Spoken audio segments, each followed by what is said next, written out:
हरी विठ्ठल श्री ज्ञानदेव तुकाराम वसुदेवसुतं देवं कंसचाणूरमर्दनं देवकी परमानन्दं कृष्णं वन्दे जगद्गुरुं मूकं करोति वाचालं पङ्गुं लङ्घयते गिरिं यत्कृपातमं वन्दे परमानन्दमाधवम् तेजक्षमा धृतिशौच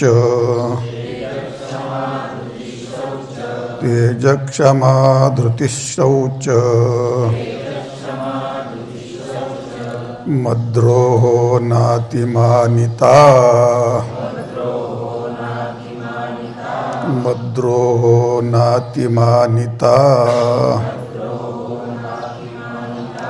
भवन्ति सम्पदं दैवी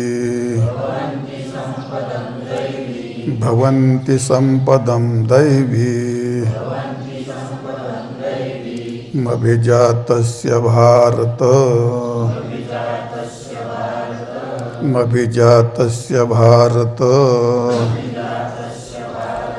तेजक्षमा धृतिशौच मद्रोहो नातिमानिता भवन्ति सम्पदं दैवीमभिजातस्य भारत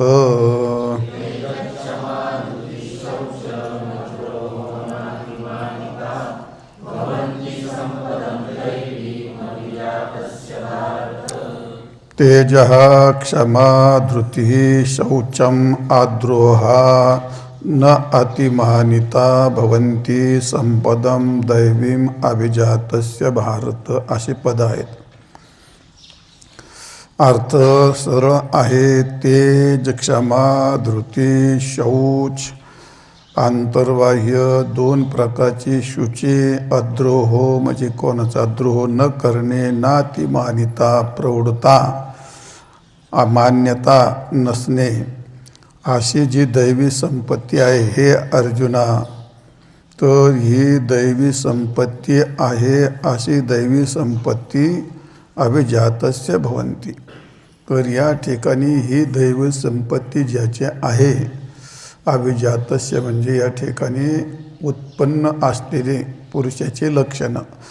थोडक्यात दैवी संपत्ती ज्या पुरुषाच्या ठिकाणी आहे अशी दैवी संपत्ती घेऊन जो जन्माला आलेला आहे भाग्यवान, अशा या पुरुषाची लक्षणं या ठिकाणी अशी 26 लक्षणं 3 श्लोकामध्ये सांगितलेली आहेत.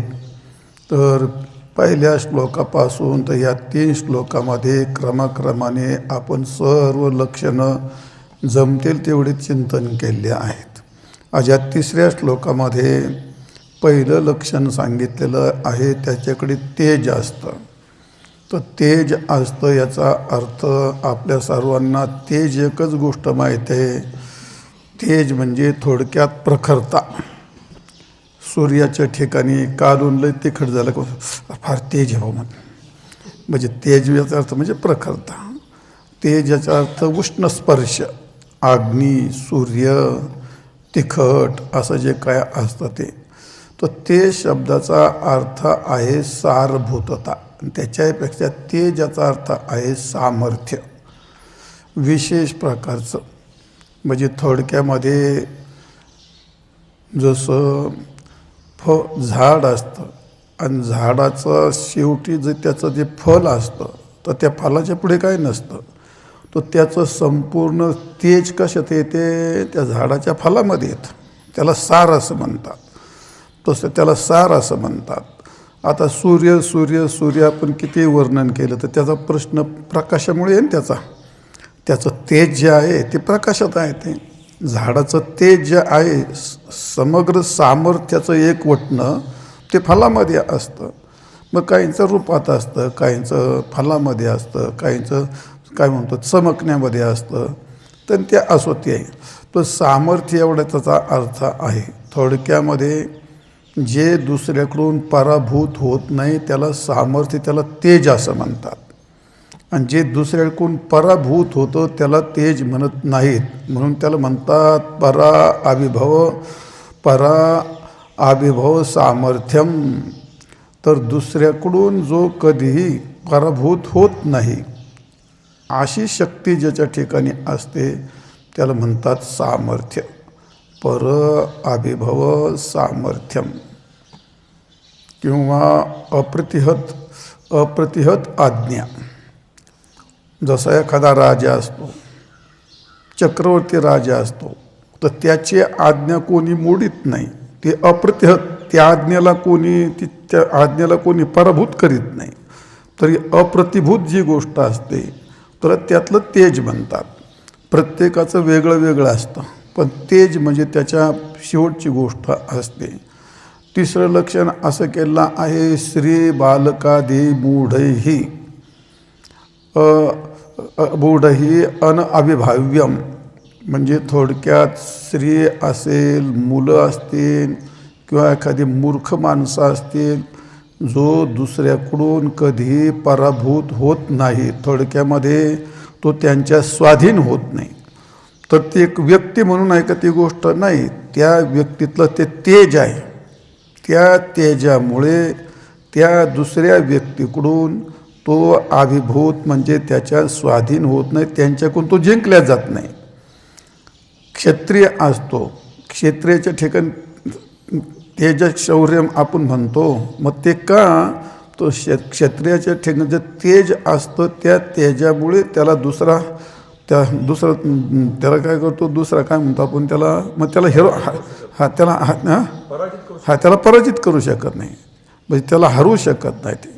तर त्याचं मुख्य कारण असतं तेज, पराभूत न होणं. तर असं जे तेज असतं ते त्याला म्हणतात तेजेती तेज. हा जे तेज असतं, सार असतं, प्रखरता असते, सामर्थ्य असतं, आणि प्रत्येकाचं रूप वेगळं वेगळं असतं. फक्त त्या व्यक्तीचं सामर्थ्य सगळ्यात लवकर कळण्याकरता विंचू असतो. विंचाचं काय, एवढं नांगीचं टोक असतं, मग सगळे शरीर त्याचं तेवढंच आहे का? पण त्या सगळ्या व्यक्तीचं तेज जिथं आलं आहे ना, त्याला त्या व्यक्तीतलं त्याला तेज म्हणतात. त्या व्यक्तीतलं तेज असतं. सर्प एवढा मोठा असतो, पण त्या सगळ्या सर्पाचं तो काय विषय नसतो.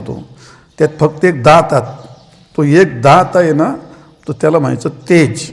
त्या व्यक्तीतली सर्वभूत शक्ती एकीकरण होणं, आणि ती एकीकरण होऊन ज्यावेळी ते त्याचं कार्य करतं त्याला तेज असं म्हणतात. नुसतं चमकणे याला तेज म्हणत नाहीत. सूर्य चमकला म्हणजे त्याला तेज नाही म्हणायचं ते. तर त्या व्यक्ती किंवा वस्तूच्या ठिकाणी असणारं सामर्थ्य जिथे एकवटून आपलं कार्य करतं त्याला तेज असं म्हटलं जातं, त्याला तेज असं म्हणतात. म्हणून तेजते इति तेजः किंवा तेजयति इति तेजः असं तेजाचे लक्षणं सांगितलेले आहेत. पण तरी आता तुम्हाला पुढच्याच्यात अजून तुम्हाला कळेल. आता ते तूप असतं, ते आज्यम तेजः नाम आज्यम नाम तूप असतं. ते तुपाला त्याला काय म्हणतो आपण, ते तेजो असते. तर त्या तुपाची जी कांती असते कुठून आली, ती पार चाऱ्यापासून, गायीपासून, दुधापासून, दह्यापासून, लोण्यापासून, आणि ते तूप. मग आता तो सार भाग जो आलाय तो काय त्यातलं तेज आहे. ते त्याच्या पुढे काय नाही. पण मग आता हे कुठून, त्या गायीची व्यक्ती आहे, त्या व्यक्तीचा सार भाग दुधात येतो, आणि त्या दुधाचा सार भाग म्हणजे कुठं तुपात येतं. आणि त्याची आता तुपातली प्रगटता तुम्हाला कुठं जाणवते, माणसाच्या चेहऱ्यावरती. चेहऱ्यावरती जी चमक येते, चेहऱ्यावरती जे तेज असतं ते तुपाचंच तेज असतं, ते तुपाचं तेज असतं. मग जसं दुधाचं तेज तुपाच्या ठिकाणी दिसतं, तसं तुपाचं तेज जर एखाद्या माणसाने सेवन केलं तर त्या चेहऱ्यावरती, त्याच्या वाणीमध्ये, त्याच्या शब्दातली जी प्रखरता असते, त्या शब्दातला जो स्पष्टपणा असतो, तो तुपाचं कार्य असतं ते. म्हणजे असं आहे ते. तर असं तेज असतं, त्याला काय म्हणतात, ओज. ओज म्हणजे काय, शक्ती. ते शब्दार्थ आहे ओज, तेज हा, किंवा प्रकाशक जे आपण, किंवा प्रताप असं म्हटलं जातं. मग आता हा प्रताप असतो तो तेज असतं. आता शरीर काय चमकतं काय, मग नाही. पण एखाद्या शरीरामध्ये शक्ती असते अशी, तर त्या शरीरातली काय असते ते तेज कुठं आहे ते काय रे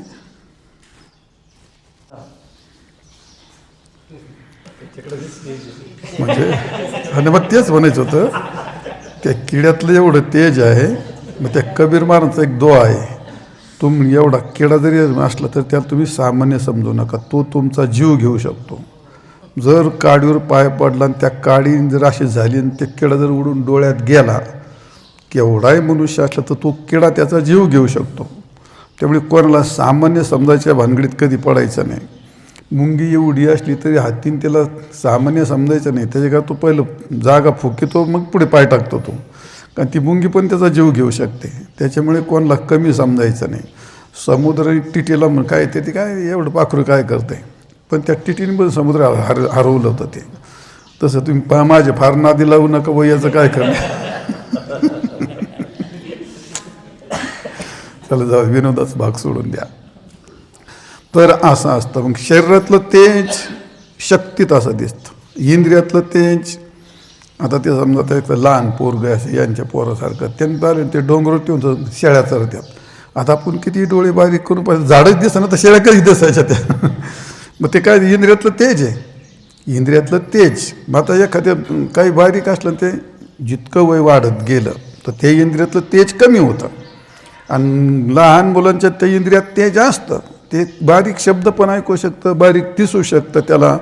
म्हणजे बारीक सुईच्या नाकात दोरा व्हायचं असलं तर त्याला त्या म्हाताऱ्या माणसं जे इकडे पोरा या सुईच्या नाकात दोरा होऊन दे. आणि मग ते शिवाय मी आज मग तुम्हाला शिवता येतं, मग दोरा व्हायला काय झालं तर लहानपणी कळत नव्हतं ना तिची नजर काय ती. पण ते काय म्हाताऱ्या माणसं शेवटपर्यंत दोरा व्हायचे. ते इंद्रियातलं तेज प्रत्येक याच्यातलं. मग श्रोत्र काय म्हणतो आपण, नेत्रात आलं, श्रोत्रात आलं, जीवेतलं आलं. आता काहींच्या जीवेत काही नसतं, आळणी खातो, खारटही खातो, तिखटही खातो, दुसऱ्याने मीठ घेतलं का मग तो आपला मीठ घेतो. तो मग त्याला एवढी पण अक्कल नाही, व्हायच्यात कमी काय. ते माझे एक होते शिष्य, ते त्यांचं नाव नाही सांगत तुम्हाला. आपण मीठ घेतलं का, मीठ घ्यावं लागतं का, हां मग घ्यायचं. मग त्याला ती अक्कल नाही, सगळं गोळा करून दिलं टाकून त्याच्यात. काय कशात जे त्याला काय तेज नाही.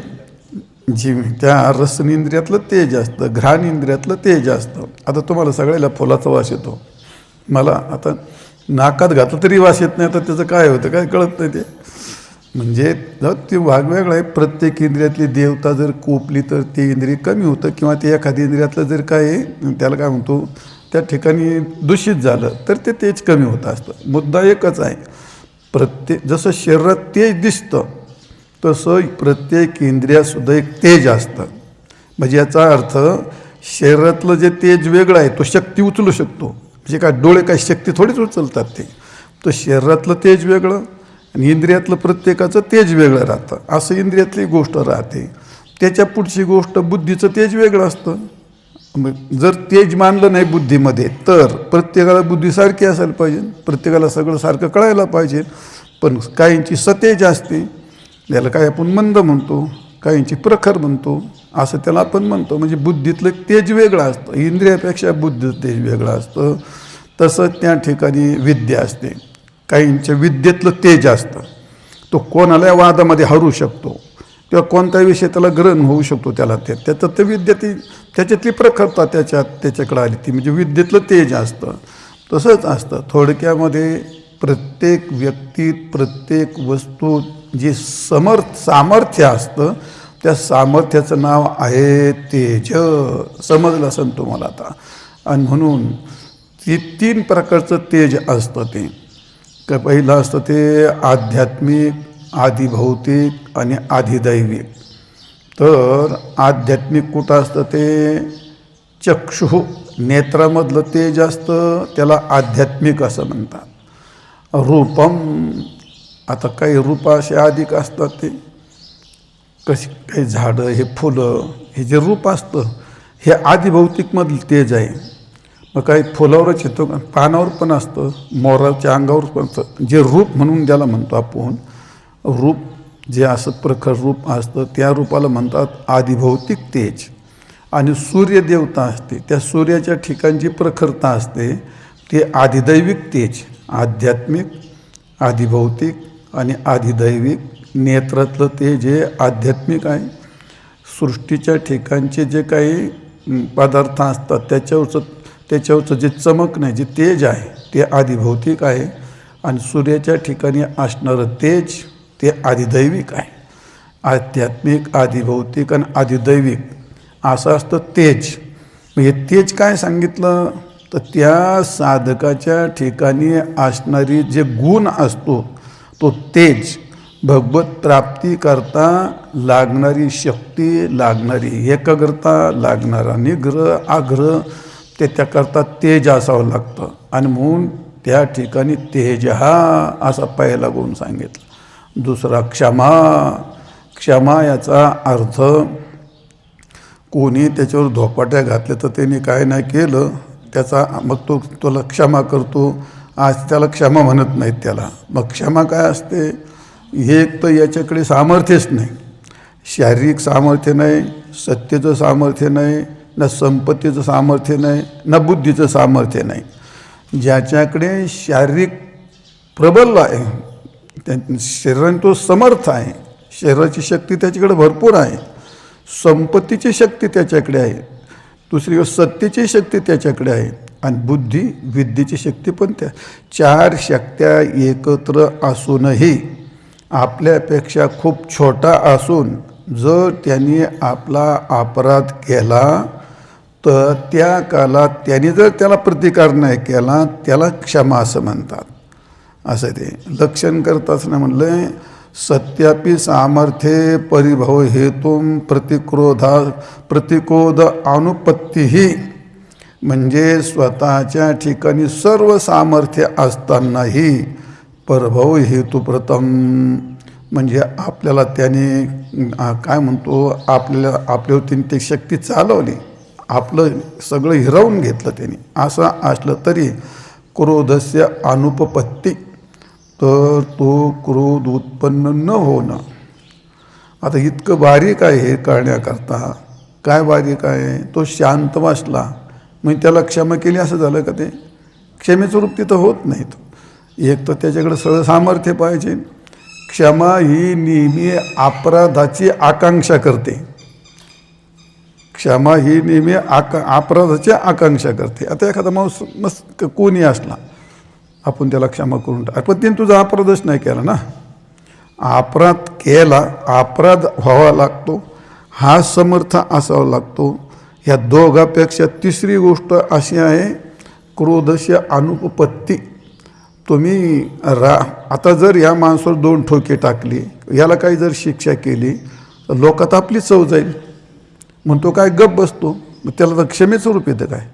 त्याला क्षमा नाही म्हणत ते, त्याला क्षमा म्हणत. दुसरं लक्षण फार गोड केलं आहे, आकृष्टस्य वा ताडितस्य अविकृत चित्तता. एखादा मनुष्य तुमच्यावर खूप आक्रोश करून बोलायला लागला, कठोर शब्दात बोलायला लागला, तुमच्या अंगावर धावून आला, त्याच्या पुढची गोष्ट ताडितस्य, तुम्हाला खूप त्यांनी ठोकलं, एवढं होऊन सुद्धा अविकृत चित्तता, त्या चित्तात काहीही विकार न होणं याचं नाव आहे क्षमा. हे मला सांगायला पण माझं मन धजत नाही, सांगायला पण माझं मन धजत नाही. आपण त्याला जाऊ दे बद्या सोडून, याचा अर्थ ते क्षमा होत नाही.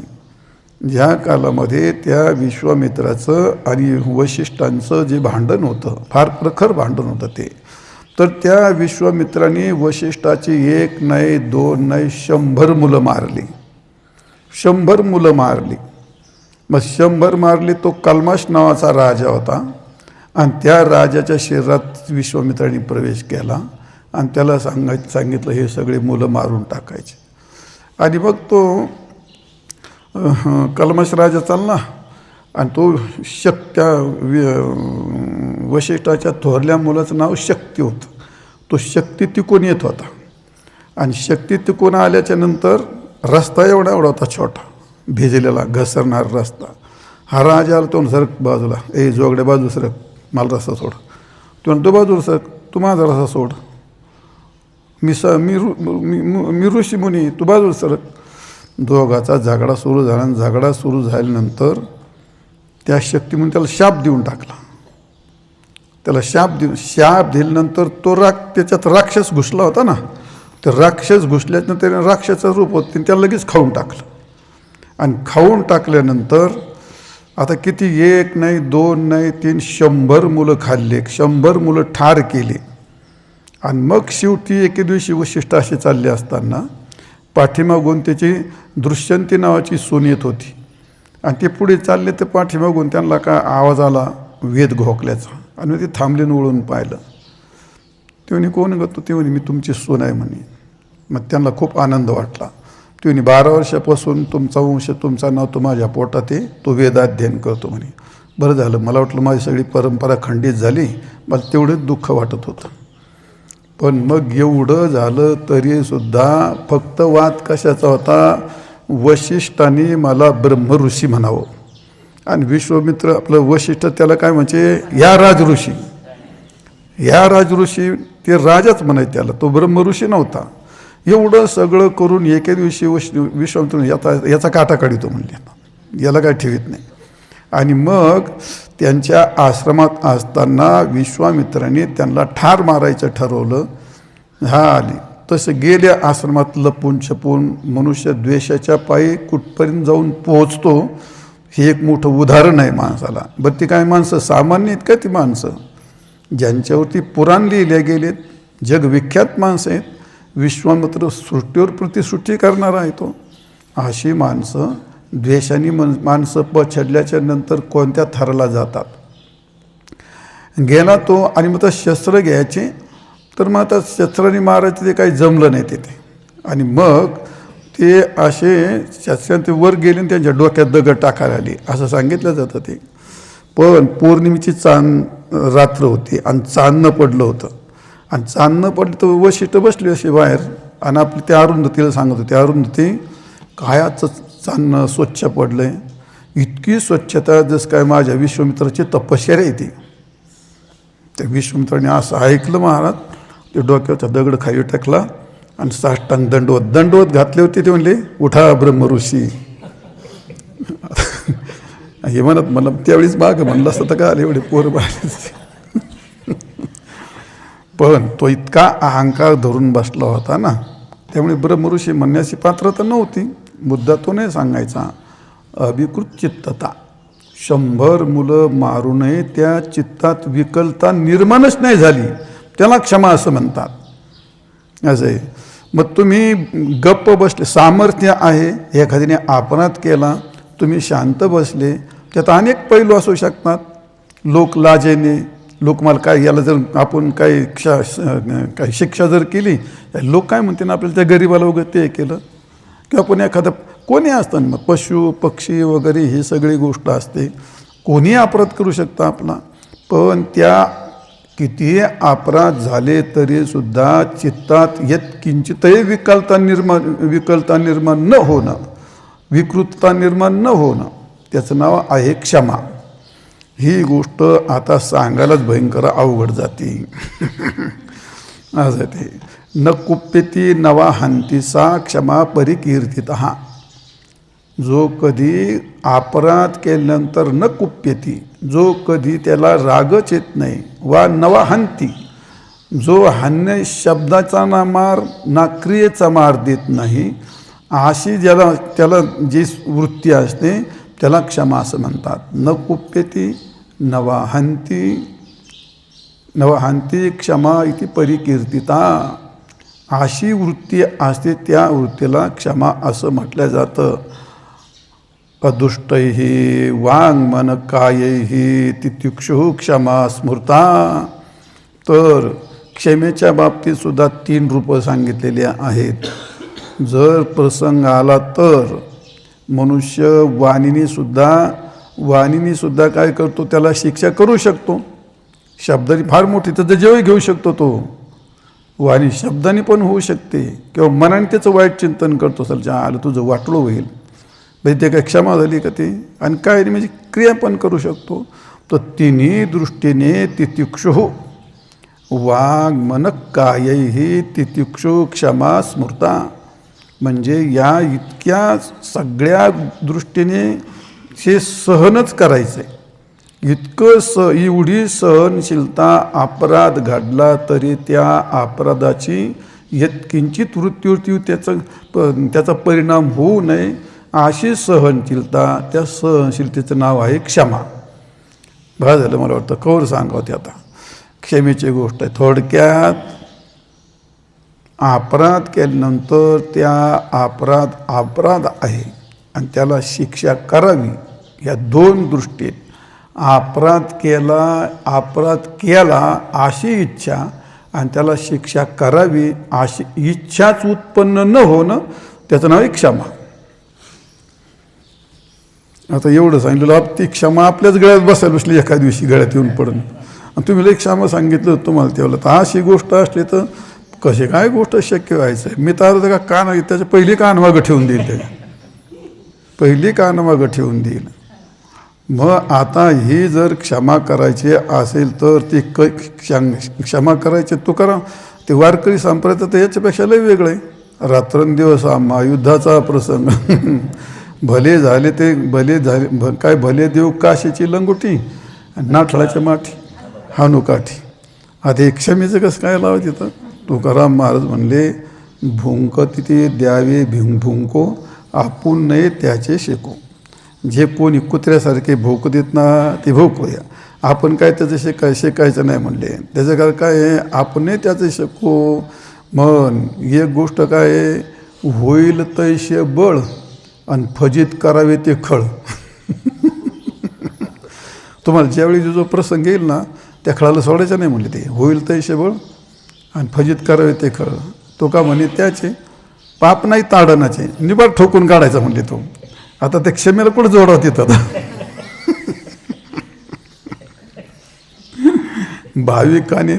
भाविकाने त्याचे काही मानू नाही साचे म्हणले. भाविकांनी तिचं वाईट नाही मानायचं म्हणले.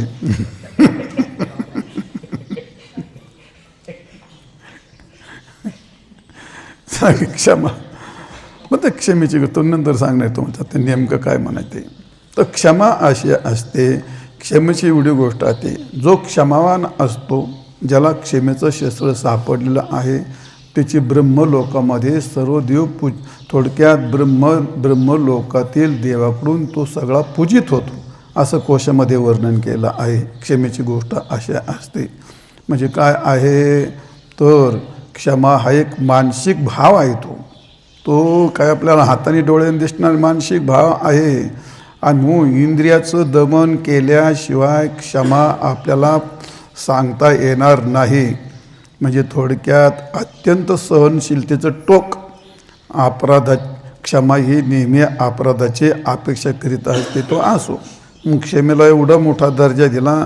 क्षमा हेच ब्रह्म आहे, क्षमा हेच सत्य आहे, क्षमा हेच तप आहे, क्षमा हेच शौच आहे, क्षमा ही सर्व दोषाला सूची करते. क्षमा ही एक सगळ्यात मोठं तप आहे. क्षमा ही याला सत्य असं म्हणतात.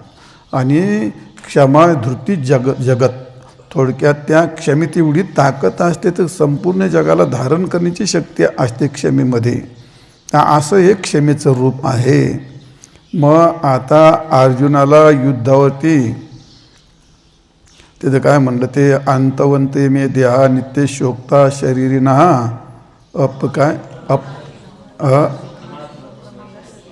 अनाशनो प्रमेयस्य तस्मात् युद्धस्व भारत उत्तिष्ठ कौंतेय युद्धस्व. मार ह्या सगळ्या तुझ्या गुरूंना बाम नबीन काय बाहेर बोडून टाक, तोडून टाक. मग ते अर्जुन तर हे होता. आणि मग त्याला ती क्षमा त्याला कळत नव्हती का ही क्षमा. त्यांनी क्षमा का नाही केली त्याला. तर इथला प्रसंग सांगायचा हा साधकाचा प्रसंग आहे. हा भगवत प्राप्तीची साधना करायला बसलेला साधक आहे. आणि युद्धाचं कार्य करत असताना अर्जुन राजा होता आणि त्याच्या वाट्याला आली ती कर्म होते. आणि म्हणून त्याला ते कर्मण्य अधिकार असते, त्याचा अधिकारच तो होता. आणि म्हणून त्याला ते कर्म ज्या ज्या वर्णाला ज्या ज्या आश्रमाला जे जे कर्म उचित असतात ते कर्म त्याला करावे लागतात. ते कारण अर्जुन तिथे ते काय मांडी घालून ध्यान करून साधना करायला बसलेला नव्हता तो. तर त्या काळात त्याला प्रजेचं पालन करत त्याच्याकडे जबाबदारी होती. पण इथली गोष्ट काय सांगायचं, हे दैवी संपत्तीचे लक्षणं सांगायचे ते एका क्षेत्राचे लक्षण थोडे सांगायचे, एखाद्या प्रपंचचे लक्षण थोडे सांगायचे, हे जीवनाचं थोडंच सांगायचं आहे. जर तुम्ही कितीही जरी प्रयत्न केला तर यातलं एकही साधन तुम्हाला असं मिळवता येत नाही. ते व्हावं लागतं, ते यावं लागतं. एखाद्या झाडाला जर तुम्ही प्रयत्न केला, तुम्ही फक्त पाणी घालू शकता, आणि जो तावत कालम प्रतीक्षत, त्या झाडाचं वय होईल, तो प्रसंग येईल, तो काल येईल, तो ऋतू येईल, आणि मग ते फळ येईल. ते का तुम्ही त्याला दुसरं काय करणार? तसं आपण भजन पूजन नामस्मरण अभ्यास करून करून करून असा तवा ताप येईल का त्या काळातील लक्षणं अंगभूत येतील आपल्यात. हे काय आपल्याला हाताने उचलून घ्यायचेत का ती गोष्ट नाही. तसं क्रमाक्रमाने जसं तांदूळ शिजायला घातला त्यात हाताने लागलं तर अरे पण वले नाही झाली तर लागला दाबायला. ते तपिवून दैवत तपिवून दैवत अजून सुरू नाही केलं तर लगेच असं नाही होत ना. ते त्यामुळे जाळ होऊन आणि शेवटी ते वोटचेप होतं. त्याच्यात कोणाची प्रक्रिया चालत, त्याला त्या क्रमाने तितकी त्याला अग्नीचा संपर्क झाला तर त्याच्यात बदल होतो. तसे हे आपण करत असताना याच्यात प्रयत्न करतो आपण, पण ते आपण व ते आणला तर त्याचा काय उपयोग होत नाही. तर ते अंगभूत यावं लागतं. अंगभूत व्हावतो का म्हणे अंगे व्हावे ते आपण. आता असं आहे. आणि म्हणजे कायचा अर्थ काय तर ते क्षमा ही गोष्ट साधकाची अवस्था आहे. ते अर्जुनाकरता किंवा संसारात तुम्ही वागण्याकरता जर कोणाला क्षमा करीत जर सुटले तर ते जमायचं नाही. ती गोष्ट साधक अवस्थेत ज्या काला तो सगळं सोडून जातो तिथली अवस्था, त्या वृत्तीची एक अवस्था सांगितलेली आहे, त्याला म्हणतात क्षमा. पुढचं काय? नाही पुढं आलो सांगतो मला. नाही दयाची गोष्ट वेगळी. दया आणि क्षमातला फरक आहे. दया काय दया अपराधाची अपेक्षा नाही करीत ना. दया तुम्ही कोणावर दया कर, तुमचा जो अपराधी त्याच्यावर बिन ज्याने अपराध केला नाही त्याच्यावरती त्याला जीवदान द्यायचा प्रसंग येतो. त्या काळात त्याला क्षमेचा काय प्रश्न आहेत ना. क्षमा हे रूप वेगळं आहे आणि दया हे रूप वेगळं आहे. दया करणं याचा अर्थ त्या जीवाला सहकार्य करणं प्रसंगी.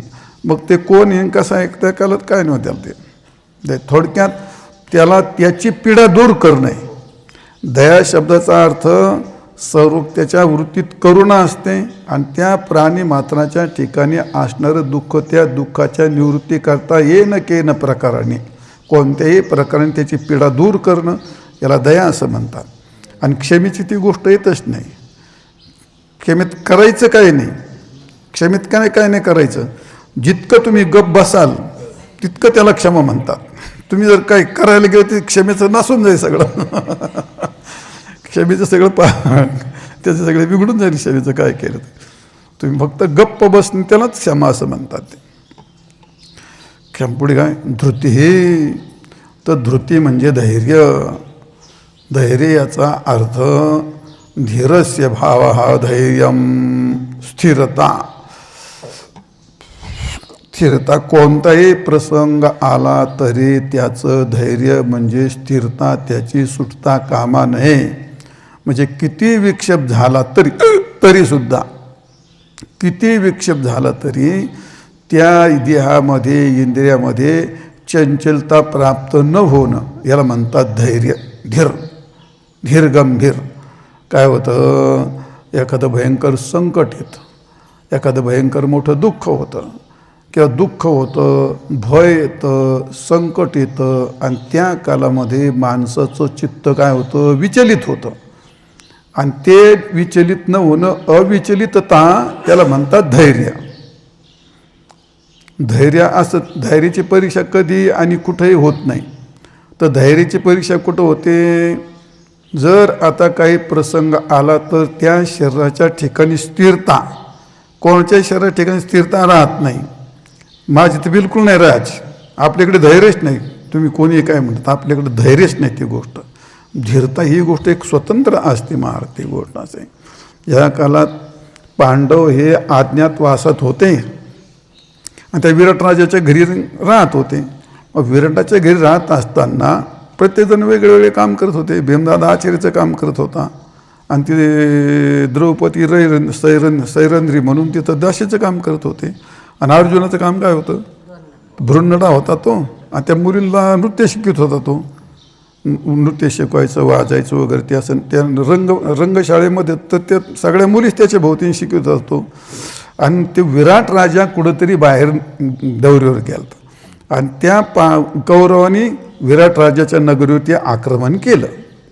आणि मग तो विराट राजाचा मुलगा, त्याचं नाव उत्तरा, तो जेव्हा बढाया मारायला लागला, काय मला कोणी सारथी नाही तर त्या कौरवाला मुसक्यात बांधून आल्या असत्या, त्या दुर्योधनाला असंच केलं असतं आणि तमक्याला तसंच केलं असतं. आता ख्याती तर सगळ्याची ऐकूनच होता तो. भीष्माचार्य काय आहेत, द्रोणाचार्य काय आहेत, हे सगळं त्याला माहीत होतं हे सगळं. आणि मग तो अर्जुन म्हणला, मी करतो म्हणला तू सारथी, चल म्हणला. तो येड लागलं काय म्हणलं, ते नाचायचं काय म्हणलं, तिथं पुरील टाळ्या वाजून नाचतो म्हणले, तर तुला काय येड लागलं का, तुला काय करायचं म्हणला, मी सारथी केलं ना, तू जर त्यांना युद्ध करायचं असेल ना मीच करतो. तो आता त्याला बोलून तर बसला सगळ्या समाजापुढे. हा मग चाल म्हण, काय हरकत नाही, जोडला रथ.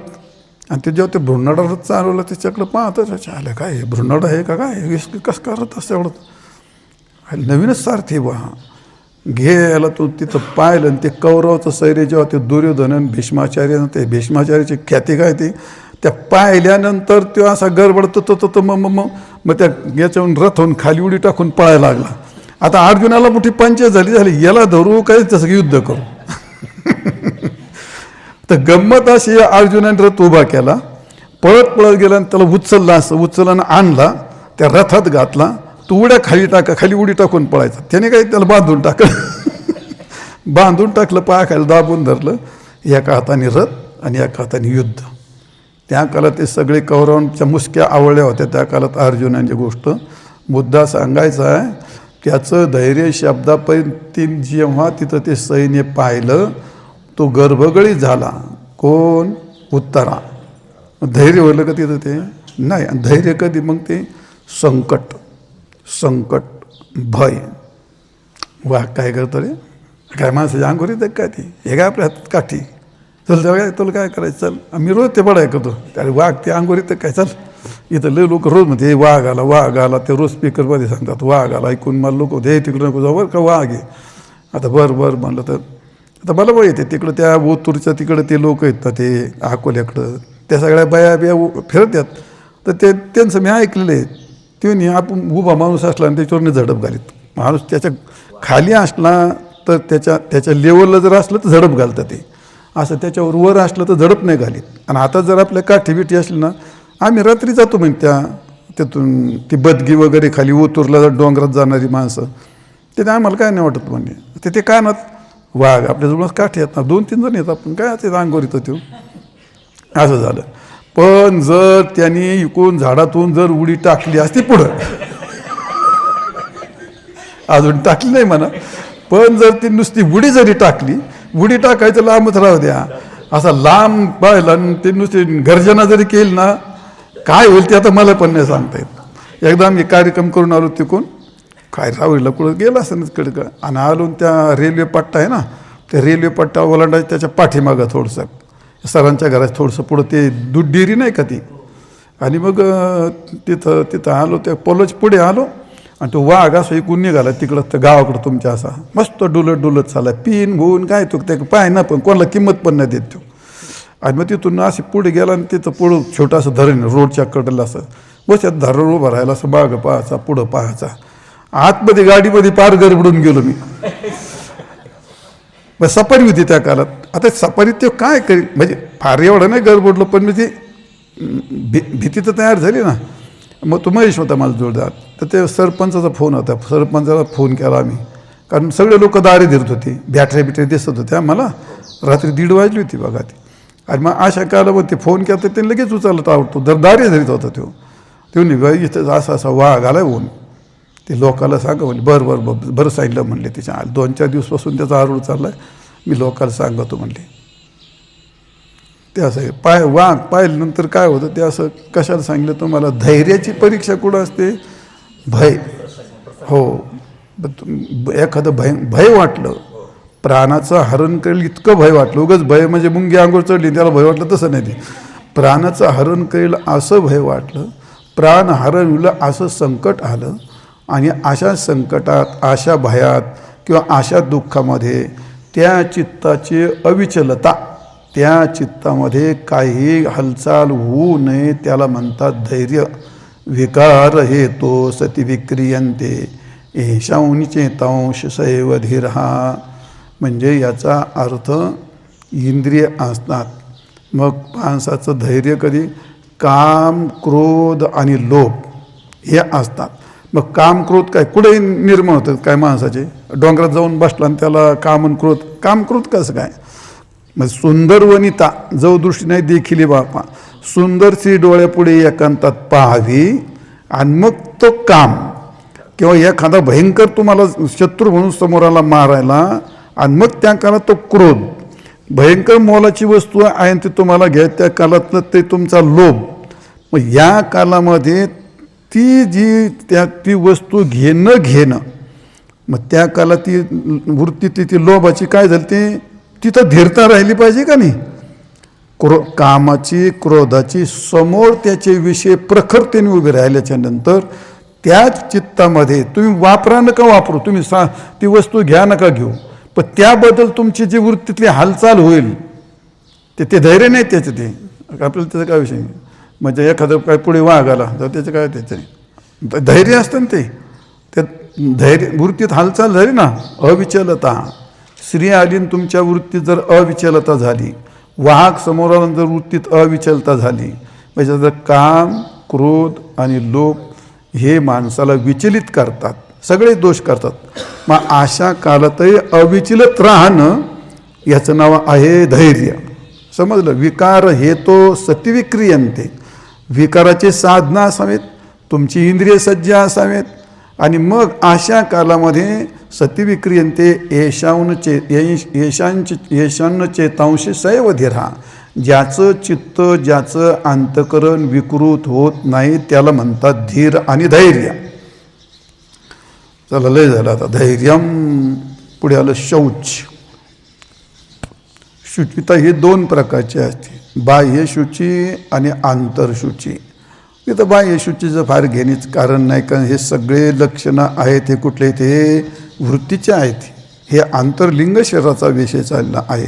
तर असं जे शौच आहे, पण तरी आपण नेहमी सांगतो, मौलीने 13 अध्यात्मातले मृत्तिका आणि जळे बाह्य तरी येणे मिळे आणि निर्मळ होय बोले वेदाचे नि.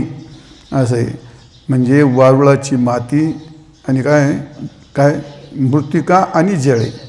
वारुळाची माती आता साबणं निघालीत, पूर्वीच्या काळामध्ये वारुळाची माती आणायची, त्याला बारीक करायचं, वस्त्रगाळ करायची आणि वारुळाची माती अंगाला लावायची. आणि मग ते एक दिवस वाचलं का ऐकलं का नाही, साबण माणसाला घातक असतो, त्याने डाळीचं पीठ लावलं तर साबणापेक्षा फार उत्तम असतं. जेव्हा आम्ही एक दिवस डाळीचं पीठ लावलं म्हणता अंगाला, अरे काय खतरनाक राहते बाबा, त्या साबणापेक्षा लय खतरनाक.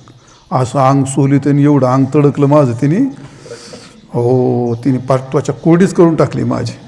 बरं, आपलं 100% काम असतं ते, आपलं थोडं काय नाही. कानुले खायचे ना, त्यामुळे एकदा एक आणला का मग ते एक खाईन, 2 खाईन, जोपर्यंत दवाखान्यात जायचा प्रसंग तो खायचा तो. हा,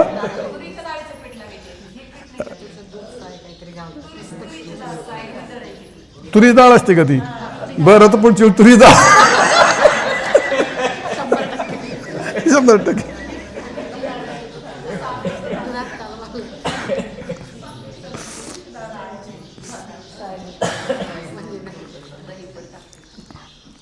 नका काय प्रयोग सांगू, प्रयोगावरीच जा असं माझं. आणि प्रयोगातलं एक नंबरचा माणूस नाही, काही पण प्रयोग करून लगेच करून दाखवणार ते. आता काल त्या संस्कृतच्या कोशामध्ये मी वाचलं, लाजा. मग ती लाज पाहायची होती ना खाल, त्या ते लाजा काय म्हटलं, खूप असं लक्षात आहे. लाजा काय, ती सांगायची उष्णता कमी करतं, पित्त कमी करतं, कफ कमी करतं. लाजा. मग खाली ते धान्य काय, भ्रष्ट धान्य. हा अरे म्हटलं, भाजलेल्या धान्याचा लाजा म्हणजे लाया म्हटलं.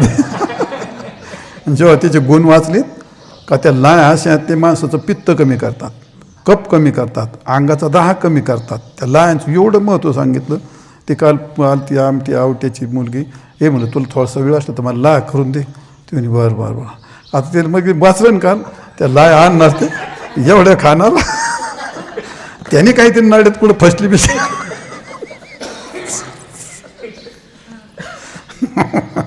मृत्तिका आणि जळे. तर वारुळाची माती आणि पाणी गोमूत्र एकत्र केलं अंगाला जर लावलं तर त्याला बाह्य शुची असं म्हणतात. आणि आंतरशुची याचा अर्थ आपल्या वाणीची शुची करण्याकरता निर्मळ होय बोले वेदाचनी. वेद मंत्र गीता मंत्र संतांचे अभंग जर घोकले तर वाणी शुद्ध होते आणि भगवंताच्या ध्यान धारणेने मनाची शुची होते. आंतरशुची आणि बाह्य शुची याचा अर्थ दोन प्रकारच्या शुच्या सांगितल्या. शुचिर्भाव असं सुचिरभूत होणं. मन बुद्धी याची पण शुची आहे. मन बुद्धीची शुची कशी होईल? सत्याने सत्यव्रताने मन बुद्धीची शुची होते. म्हणून त्याला म्हणतात मन आणि बुद्धी शौच. आणि इंद्रियाची शुची कशाने होते? इंद्रियाची शुची त्याला दुसरं काय नाही, फक्त इंद्रियाचा निग्रहच इंद्रियाची शुची करत असतो. आणि भूतदया हे सगळे भूतदया असेल, इंद्रिय निग्रह असेल, ते मन बुद्धी याची शुची केल्या जाते. याला म्हणतात आंतरशौच. आद्रोह पुढे काय तुझं का? हा शौचम आद्रोह. थोडक्यात कोणाचाही द्रोह न करणे. थोडक्यात त्याला म्हणजे किड्या मुंगीपासून तर पशु पक्षी प्राणी मनुष्य याच्याबद्दल कुठेही शत्रुत्व भाव त्याच्यामध्ये नसणं. क्रोध वेगळा, अक्रोध वेगळा आणि आद्रोह वेगळा. क्रोध करणं म्हणजे एखाद्यावरती रागवणं आणि अक्रोधाचा अर्थ न रागवणे असं नाही. न रागवणे पण मनात त्याच्याबद्दल शत्रुत्व भाव आहे. समाजामध्ये सर्प छोटा असू द्या नाही तर मोठा असू द्या, त्या समाजात असं मनात गाडून ठेवलं काय हा आपला शत्रू आहे म्हणजे आहे. भेटला का त्याला मारायचं म्हणजे मारायचं. ते कोणी असो भारतात काय त्या सर्पाबद्दलचा काय शत्रुत्व भाव पक्का झाला आहे. आणि शत्रुत्व भाव म्हणजे त्याला अजात शत्रू असं म्हणतात. त्या वृत्तीमध्ये कोणत्याही पशु पक्षी मनुष्याबद्दल शत्रुत्व भावच निर्माण न होणं याला म्हणतात अद्रोह. असं आहे अजात शत्रू म्हणजे शत्रुत्व अभाव, शत्रूच नसणं. प्राणी मात्रे असेल मनुष्य असेल त्याला म्हणतात अद्रोह. आणि पुढे हे नातिमानिता म्हणजे थोडक्यात मानिता जवळ असावं पण नातिमानिता याचा अर्थ काय? ते मान्यता. नाही मान्यता ते मान्यतेचं नाही. ते मान्यते ना हे बघा श्रेष्ठत्व पूज्यत्व, जर का श्रेष्ठत्व पूज्यत्व मुख्यत्व अहंत्व याचा जेव्हा अभिनय केला जातो त्याला म्हणतात मान्यता. ज्यावेळी त्याचा अभिनय केला जातो मग तो कधी क्रियेतून कधी शब्दातून थोडक्यात दाखवणे मी श्रेष्ठ आहे त्याला काय मान्यता म्हणजे अतिमान्यता. म्हणजे ती मान्यता त्यांनी ठरवली ती का मी पूज्य आहे. म्हणजे पूज्यत्वाचा टेंभा मिरवणं किंवा पूज्यत्वाच्या बाबतीमध्ये त्याच्या शरीरामध्ये अभिनय ज्याला म्हणतो आपण, म्हणजे कधी पाहण्यातून कधी शरीरातून कधी शब्दातून दिसतो ना, तो त्याच्या हालचालीतून दिसतो. ती मान्यता असते. ती अतिमान्यता. ते बळंब्यातच बसणार महामकच बसणार कपडे असं तर ते दिसतं त्याच्यात. का? मी तुम्ही सगळ्यापेक्षा श्रेष्ठ आहे. थोडक्यात मान्यता ही गोष्ट दुसऱ्याला नीच समजल्याशिवाय दुसऱ्याला कमी समजल्याशिवाय त्याच्या ठिकाणी ती मान्यता येत नाही. मान्यता येणं याचा अर्थ दुसऱ्याला कमी समजणं, दुसऱ्याला हीन समजणं, दुसऱ्याचं हीनत्वावरती ती गोष्ट अवलंबून असते. आणि म्हणून कारण तो तसा स्वतंत्र असा मान्यता होऊ शकत नाही. पूज्यत्वाचा अभिनय दाखवल्याच नंतर कोणतरी त्याची पूजा करावी केली असं त्याच्या मनामध्ये येतं आणि ते अति ज्या काळात होतं त्याला म्हणतात अतिमान्यता. आणि ते अतिमानिताचं न अतिमानिता, अशी अतिमानिता नसावी असं त्याला म्हणतात. म्हणजे त्याला म्हणतो काय म्हणजे पूज्यत्व, श्रेष्ठत्व. एखाद्याचं श्रेष्ठत्व, आता एखादा विद्याने श्रेष्ठ असतो, संपत्तीने श्रेष्ठ असतो, सत्तेने श्रेष्ठ असतो. आणि ही श्रेष्ठता त्याच्या शब्दातून, त्याच्या दृष्टीतून, त्याच्या शरीराच्या हालचालीतून ती दिसते आणि ती लोकांनी पाहावी, लोकांपर्यंत ती पोहोचावी, अशी जी भावना असते त्याला म्हणतात ती मान्यता. समजलं का नाही? त्याला म्हणतात अभिनय. आणि तो अभिनय कोणत्या रूपाने होतो? तो बोलणे, बसणे, काय कोणासंग ते आज्ञा करणे, का कोणत्याही रूपाने होते ते. ती काही इतकं सोपंच नाही. ते गोष्ट सहजरित्या असतं, ते निसर्गातच असतं. श्रेष्ठत्वाची गोष्ट कोणी टाळू शकत नाही. आता मी असा बसलो आणि कोणी माझ्या जरी येऊन बसला तर मला ते नको वाटतं बसायला. तर मी म्हणणार नाही काही, कारण तर काय म्हणतं लोक होणे ज्याला काय 8 डिसायरी होतं, बसलं तर त्याला काय होतं? त्याला माणूस नवीन आहे, त्याला काय होतं काय? मग त्याकरता म्हणजे आपल्याला आधीच बैस भाऊ इथं चाल बैस, मला ही घोंगडी वेगळी बैस बैस बैस बैस बैस. म्हणजे काय करायचं त्या ठिकाणी आपण फार साम्यवादी तसं दाखवायचं. पण श्रेष्ठत्वाची जी भूमिका असते ती माणसाला टाळता येत नाही. कारण का ब्रह्मदेवात ती श्रेष्ठत्व भावना आहे. ब्रह्मदेवसुद्धा तुम्हाला कमी समजतो. खाली ब्राह्मण लोक आहेत, त्यांच्यात या सगळ्या लोकांपेक्षा आपण श्रेष्ठ आहोत. त्याच्या क्षत्रिय असतील, त्यांना त्यांच्या खालच्या लोकांपेक्षा आपण श्रेष्ठ आहोत. कुठपर्यंत जाते हे? पार ब्रह्म विष्णूला देव वाटतं, ते विष्णू ब्रह्मदेवाला ते वाटतं. प्रत्येकाला जसं खाली खाली असतं, मी याच्यापेक्षा श्रेष्ठ आहे, ही जी भावना असते ती मान्यतेचीच भावना असते. असे आता याच्यापेक्षा काय, राधेपर्यंत आणून ठेवलं त्या कोशामध्ये. राधेला सुद्धा असं वाटलं होतं, तर इतरांची काय गोष्ट घेऊन बसलात तुम्ही. त्याच्या सगळ्या आली त्यांनी यादी, सूर्य आला, चंद्र आला, गंगा आली, हिमालय आला, समुद्र आला, सगळ्यांचे बिंग बाहेर पडले. ते समुद्राचा अहंकार, पर्वताचा अहंकार. ज्या कालामध्ये कोण आले ते ऋषी, कोण आले ते म्हणतो आपला विंध्या पर्वत, पण ते ऋषी अगस्ती. त्याला म्हणले मला तिकडे जायचं इकडं खाली आडो आणि मला कोणी उसर उठू नको म्हणले. आता तो अजून झोपला आपला सह्याद्री तसाच खाली पाडला. आणि तर इकडून तिकडं जाता येत नव्हतं, सूर्यच मावळ जात नव्हता सूर्यपलीकडं, एवढं होतं ते असं ते. मग आता कोणची राहिली? ब्रह्मदेवाची भगवान कोणीच नाही शिल्लक राहिलं. त्याने अतिमानिता दाखवलेले पूर्ण 100 उदाहरणं आहेत. राधेला पण, आता राधा ती एवढी भक्त होती, ती पण भगवंताच्या मांडीवर बसली. आता याच्यापेक्षा अधिकार कुठून आणावं आपण? आता ती मला पाय, मला खांद्यावर घे, मग खांद्यावर घेतली. आता अजून काय राहतेच? आता एवढी जवळ असताना सुद्धा तिला असं वाटलं जगात माझी एवढं कोणीच नाही. आणि मग झाला तो गायब. पुढची गोष्ट सोडा. पण राधेला जर ती मान्यता सोडली नाही तर आपल्यासारख्याची गोष्ट काय? आणि म्हणून ती पण गोष्ट एक दिवस आपल्याला मिळवते. अतिमान्यता जर जाऊ द्या. अतिमान्यता तर हे अर्जुना, तर अशी जी दैवी अभिजातस्य, ही दैवी संपत्ती अशी असते ती परमभाग्याने जन्माला येताच काही माणसं घेऊन येत असतात, किंवा इथं त्याच्या तपश्चर्याच्या बलाने नेहमी काही शिल्लक राहिली असतील, त्यात ते या ठिकाणी काय होतं, त्यांना ते प्राप्त होत असतं. ही मोठं भाग्याचं लक्षण आहे. म्हणजे थोडक्यात दैवी संपत्ती ही सत्वगुणाचा परिपाक आहे. दैवी संपत्ती ही प्रकाशक आहे. आणि दैवी संपत्ती अत्यंत निर्मल आहे, याच्यात कोणताही दोष नाही. त्या दैवी संपत्तीत निर्मलत्व आहे, सत्वगुणत्व आहे आणि प्रकाशक आहे.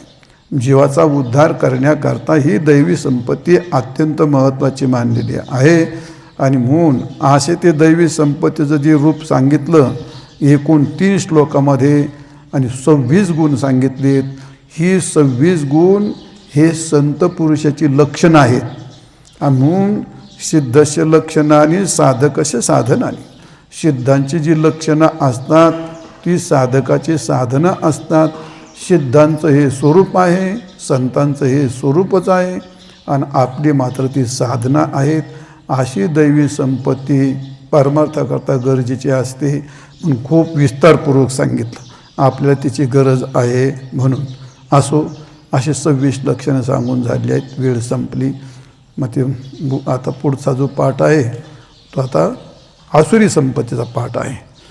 पुंडलिक वरदा हरी विठ्ठल श्री ज्ञानदेव तुकाराम पंढरीनाथ भगवान की जय.